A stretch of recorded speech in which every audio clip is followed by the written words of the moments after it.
Hi കൂട്ടുകാരെ, പുതിയൊരു വീഡിയോയിലേക്ക് എല്ലാവർക്കും സ്വാഗതം. അങ്ങനെ സുശീലയുടെ അരികിൽ ചെന്നിട്ട് തൻ്റെ അമ്മ ആരാണെന്ന് ഇന്ദ്രൻ ചോദിക്കുമ്പോൾ അതിനും കൊഞ്ചലെ കുത്തുന്ന മറുപടിയാണ് കേട്ടോ പറഞ്ഞിരിക്കുന്നത്. ഇതേ സമയം തൻ്റെ അച്ഛൻ ഈ പറയുന്ന അച്ഛൻ തന്നെയാണോ എന്ന് ചോദിക്കുമ്പോൾ നിൻ്റെ അച്ഛൻ ഇന്നേവരെ എന്നോട് നുണികളെ പറഞ്ഞിട്ടുള്ളൂ, അതുകൊണ്ട് അങ്ങേരുടെ വാക്കിൽ എനിക്ക് യാതൊരു വിശ്വാസവും ഇല്ല എന്ന് പറയാണ്. എന്നാൽ ഇതൊക്കെ കേട്ടിട്ട് സത്യനും സോനയും പുറത്ത് നിൽക്കുന്നുണ്ട് കേട്ടോ. ഹൃദയം തകരുന്ന ആ വാക്കാണ് പറഞ്ഞിരിക്കുന്നത്. ഒരു ആശ്വാസത്തിന് വേണ്ടിയാണെങ്കിലും അങ്ങനെ ഒരു സത്യം വെളിപ്പെടുത്തായിരുന്നു എന്ന് തോന്നലാണ് കേട്ടോ അവരിലുള്ളത്. ഇന്ദ്രനാണെങ്കിലും ഒരു തരം മരവിച്ചതുപോലെ ആവുകയാണ്.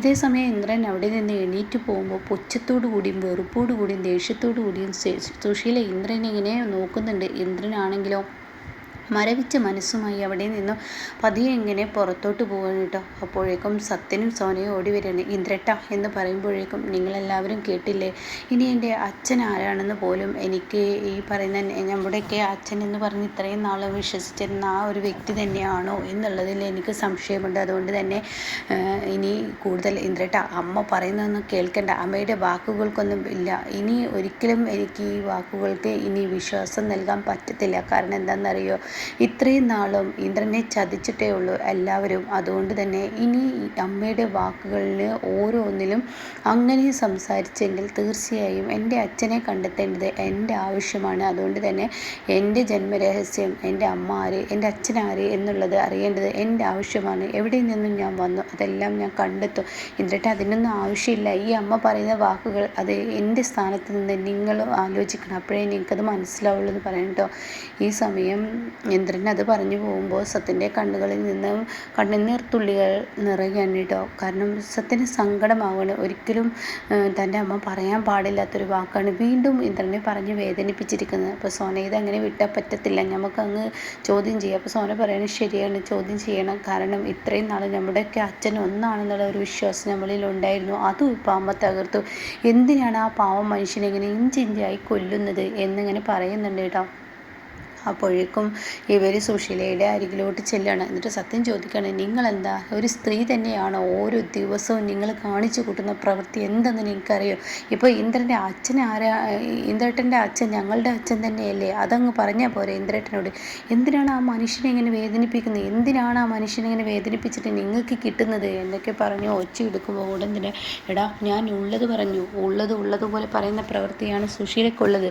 അപ്പോൾ ഇത്രയും നാളും നിങ്ങൾക്കത് വിളിച്ചു പറയാൻ കഴിഞ്ഞില്ലേ? ഇന്ദ്രേട്ടൻ ഈ പറയുന്നത് പോലെ രഘുവേട്ടൻ മുറ്റത്ത് നിന്ന് പറഞ്ഞതുപോലെ തന്നെ ഇന്ദ്രേട്ടൻ്റെ ഉപ്പും ചോറും എല്ലാം ഊറ്റി കുടിച്ച് ഈ ചോരയും നീരൊക്കെ ഊറ്റി കുടിച്ചതിന് ശേഷം ആ മനുഷ്യനിൽ നിന്ന് എന്തൊക്കെ കൈപ്പറ്റാവോ അതൊക്കെ കൈപ്പറ്റി സ്വന്തം വീട് പേരിലാക്കിയതിനു ശേഷം ഈ ഒരു വാക്ക് അമ്മക്കുള്ളൂ, ഞങ്ങളൊക്കെ വളർത്തി വലുതാക്കിയ ഇന്ദ്രേട്ടനെ തള്ളിപ്പറയുകയാണ് അമ്മ ചെയ്യുന്നത്. എന്നാൽ അമ്മ ഒരു കാര്യം ചിന്തിച്ചോ? അമ്മ ചൂണ്ടിക്കാണിക്കുന്ന ആ വ്യക്തി ആയിരിക്കില്ല ഞങ്ങളുടെ അച്ഛൻ ഇന്ദ്രേട്ടനാണ്. കാരണം ഇന്ദ്രേട്ടൻ ഇല്ലായിരുന്നെങ്കിൽ ഞങ്ങൾക്ക് ഇന്ന് ജീവൻ ഉണ്ടായിരുന്നില്ല, അത് ഉറപ്പുള്ള കാര്യമാണ്. അമ്മയുടെ നോക്കുന്ന ആ കാര്യത്തെക്കുറിച്ച് അമ്മ പലതവണ ഞങ്ങളോട് പറഞ്ഞിട്ടുണ്ടല്ലോ. പക്ഷെ അമ്മ നോക്കിയിട്ടല്ല ഞങ്ങൾ ഇന്ന് ഈ നിലയിലെത്തിയത്, ഇന്ദ്രേട്ടൻ നോക്കിയിട്ടാണെന്ന് പറയുന്നു കേട്ടോ.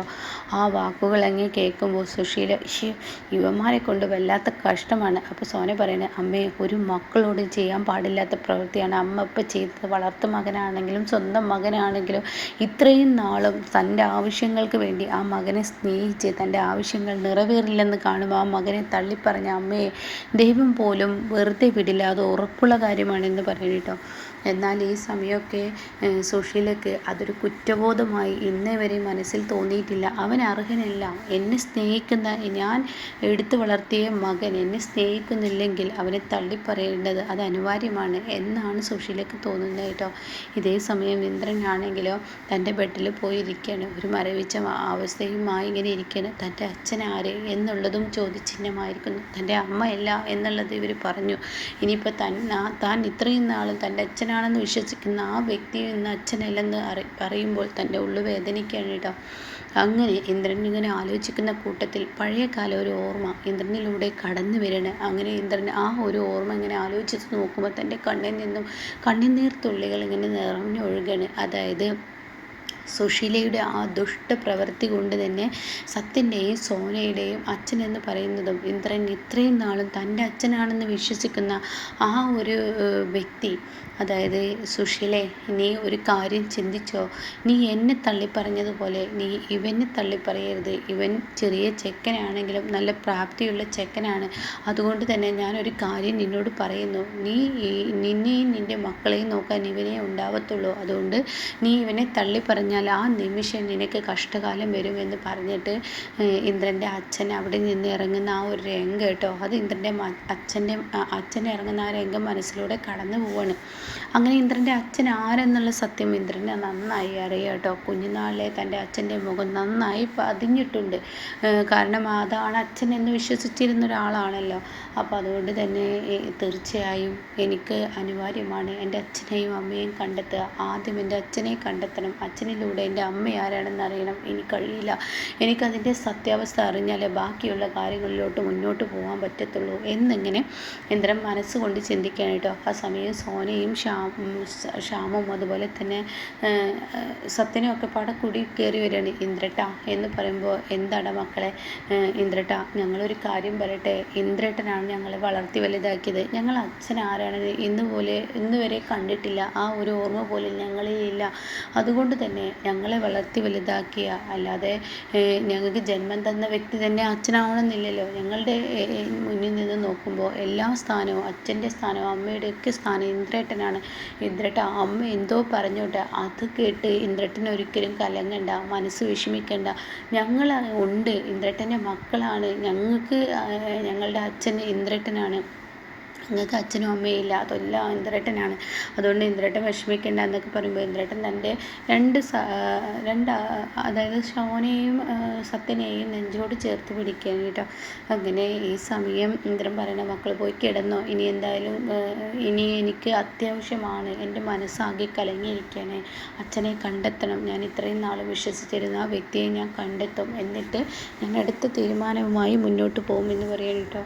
എന്നാൽ ഈ സമയം സുശീലയുടെ ഈ ക്രൂര മനസ്സിനെക്കുറിച്ച് ശ്യാമു പറയണേ, നിങ്ങളുടെ അമ്മയെന്ന് വിളിക്കുന്നത് തന്നെ അതിനെ അറപ്പാണ്. കാരണം അവർ നാളെ നിങ്ങളെയും തള്ളിപ്പറയുമെന്ന് പറയാൻ പറ്റത്തില്ല. കാര്യം നടന്നില്ലെങ്കിൽ നിങ്ങളെയും തള്ളിപ്പറയും. അത്രയും വൃത്തികെട്ട സ്ത്രീയാണ് അവരെന്ന് പറയുമ്പോൾ സോനയോടും ശ്യാമിനോടും സത്യം പറയണം, അവരെ ഇനി അങ്ങനെ വിട്ടാൽ ശരിയാവില്ല. അവർ ഇത്രയും നാൾ നമ്മളെ കൊണ്ടല്ല ഈ ഒരു സുഖസൗകര്യങ്ങൾ മുന്നിൽ കിട്ടിയിരിക്കുന്നത്. ഇതെല്ലാം കിട്ടിയത് ഇന്ദ്രേട്ടനെ കൊണ്ടാണ്. അതുകൊണ്ട് എങ്ങനെയാണോ ഈ സുഖസൗകര്യങ്ങൾ മുന്നിലോട്ട് വന്നത് അതൊക്കെ അങ്ങ് ഇല്ലാതാക്കുന്നതിനോടുകൂടി അവരുടെ അഹങ്കാരം അങ്ങ് കുറഞ്ഞു കിട്ടുമെന്ന് പറയുന്നു കേട്ടോ. എന്നാൽ ഈ സമയം രഘുവിന് യാതൊരുവിധ സമാധാനവുമില്ല. രഘു പെട്ടെന്ന് മാഷിനെ വിളിക്കുകയാണ്. ഇപ്പോൾ മാഷാണെങ്കിലോ ഫോൺ എടുക്കണം. രഘു, അമ്മാവ, ഞാനൊരു തെറ്റും ചെയ്തിട്ടില്ല. എന്ത് ചെയ്യാൻ? എൻ്റെ നിരപരാധിത്വം തെളിയിക്കാൻ എനിക്ക് പറ്റാതെ പോകുന്നു. ഓരോ ദിവസവും ഞാൻ പടുകുഴിയിലോട്ട് വീണുകൊണ്ടിരിക്കുകയാണ്. രഘു, എനിക്കറിയാം നിന്നെക്കുറിച്ച്. നീ എത്ര നല്ല വ്യക്തിയാണെന്ന് എനിക്ക് നന്നായി അറിയാം. അതുകൊണ്ട് മോനെ, നീ വിഷമിക്കേണ്ട, എല്ലാം ദൈവത്തിലോട്ട് സമർപ്പിക്കുക എന്നങ്ങ് പറയുന്നു കേട്ടോ. അപ്പോൾ ഈ സമയമാണെങ്കിലോ ഉടൻ തന്നെ, മോനെ നീ എന്താ, ഞാൻ അനുവിൻ്റെ വീട്ടിലോട്ട് പോയിരുന്നു ഇന്ദ്രൻ്റെ കൂടെ. ഇന്ദ്രനെ ഞാനിങ്ങനെ ഇവിടെ വെച്ച് കണ്ടു, അവനെ കൊണ്ടാക്കി കൊടുക്കാൻ പോയതാണ്. എന്നിട്ട് ആ സ്ത്രീയെ ഞാൻ കണ്ടു എന്ന് പറയും കേട്ടോ. ഉടൻ തന്നെ എന്താണ് അവിടെ സംഭവിച്ചതെന്ന് ചോദിക്കുകയാണ്. ഇനി വഴക്കിടാനോ മറ്റത്തിനോ പോയോ? ഇല്ല, ഞാൻ വഴക്കിടാനൊന്നും പോയില്ല. അവർ പഴയ സ്വഭാവം തന്നെ. അവരെന്നോട് ഒടുക്കാൻ വന്നു. പിന്നീട് ലാസ്റ്റ് എനിക്ക് ദേഷ്യം പിടിച്ചപ്പോൾ അവരുടെ മുഖത്ത് നോക്കി ഞാൻ പറഞ്ഞു, ഇത്രയും നാളും ചോരനീരും വലിച്ചു കുടിച്ചിട്ട് നിങ്ങൾ വലിച്ചെറിയുകയല്ലേ ചെയ്തത്? സ്വന്തം പേരിൽ ഈ വീട് പോലും ആക്കി വെച്ചില്ലേ നിങ്ങൾ എന്നുള്ള സത്യം ഇന്ദ്രൻ പറയുകയും ഞാൻ പറഞ്ഞു. ഇന്ദ്രൻ കേൾക്കുകയും ഞാൻ പറഞ്ഞു. അത് ഇന്ദ്രൻ്റെ മനസ്സിൽ തട്ടിയിട്ടുണ്ടോ എന്തോ ഒന്നും എനിക്കറിയില്ല. എന്തായാലും ഞാനത് പറഞ്ഞിട്ട് അവിടെ നിന്ന് ഇറങ്ങി. ഇപ്പോൾ ഞാൻ വിളിച്ചത് അതിനൊന്നുമല്ല അമ്മാവ.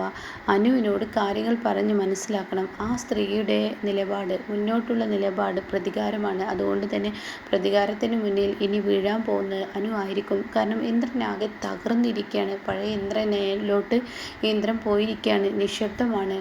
ഇപ്പോഴും അവൻ സുശീലയ്ക്ക് വേണ്ടി എന്നോട്, അതായത് ആ സ്ത്രീക്ക് വേണ്ടി എന്നോട് അവിടെ നിന്നും പോകാൻ പറഞ്ഞു. അതുകൊണ്ട് ഇന്ദ്രൻ്റെ സ്വഭാവത്തിൽ മാറ്റങ്ങൾ വന്നു തുടങ്ങുന്നു. മാറ്റങ്ങൾ എന്ന് ഉദ്ദേശിക്കുന്നത് തകർന്ന മനസ്സ് വരുമ്പോൾ ഇപ്പുറത്ത് അനുപമയായിട്ട് ദ്രോഹിക്കാൻ ചാൻസ് ഉണ്ട്. അതുകൊണ്ട് അനുപമയോട് കാര്യങ്ങൾ പറഞ്ഞ് അവർ ഈ വീട്ടിലോട്ട് താമസം മാറിക്കോട്ടെ. അത് അനുവിൻ്റെ വീടല്ലേ, അവർ ഇങ്ങോട്ടേക്ക് താമസം മാറട്ടെ എന്നൊക്കെ പറയുമ്പോൾ ശരി മോനെ ഞാൻ അവളോട് എല്ലാ കാര്യങ്ങളും പറയാം.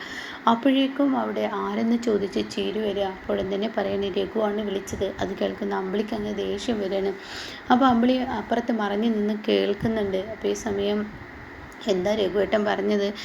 രഘുവിൻ്റെ മാനസികാവസ്ഥ ഒരാൾക്ക് പറഞ്ഞാലും മനസ്സിലാവില്ല. ഒരു തെറ്റ് ചെയ്താൽ അത് ഫുള്ള് തെറ്റായ കണ്ണിലൂടെ, അതായത് മഞ്ഞ ബാധിച്ചാൽ എല്ലാം മഞ്ഞയായി തന്നെ തോന്നത്തുള്ളൂ. അപ്പോൾ അത്രയും എനിക്ക് പറയാനുള്ളത്. ഇന്നല്ലെങ്കിൽ നാളെ എല്ലാവർക്കും അത് മനസ്സിലാവും എന്ന് പറയാൻ കേട്ടോ. അപ്പോൾ ഈ സമയം എല്ലാവരും അയാളെ സപ്പോർട്ട് ചെയ്യുന്ന ആ ഒരു ദേഷ്യമാണ് കേട്ടോ അമ്പിളിയുടെ മുന്നിൽ. ഇതേ സമയം അനു വേറൊരു കാര്യം പറയാനാണ് രഘു വിളിച്ചത്. നിന്നെക്കുറിച്ച് പറയാനാണ്. ഇന്ദ്രൻ്റെ വീട്ടിൽ ഇന്നലെ പോയിരുന്നതും ആ സംഭവത്തെയൊക്കെ കുറിച്ചിട്ട് പറയാണ്. നിനക്ക് ഇനി അവിടെ കുറേ പ്രശ്നങ്ങൾ നേരിടേണ്ടി വരും. അപ്പോൾ അവരുടെ മുന്നിൽ ഇനി നീ നിൽക്കണ്ട. നീ എന്തായാലും നമ്മുടെ വീട്ടിലോട്ട് താമസം മാറിക്കോ. എന്നിട്ട് പഴയ ഇന്ദ്രനെ ആക്കിയെടുക്കുക. എന്നിട്ട് അവൻ്റെ അച്ഛനെയും അമ്മയെയും തിരക്കി അവന് പോകണം. എങ്കിലാണ് സുഷീലൊക്കെ കിട്ടേണ്ടത് കിട്ടത്തുള്ളൂ എന്നിങ്ങനെ പറയുന്നുണ്ട് കേട്ടോ. ഇങ്ങനെയൊക്കെയുള്ളൊരു എപ്പിസോഡാണ് ഇനി വരാനിരിക്കുന്നത്.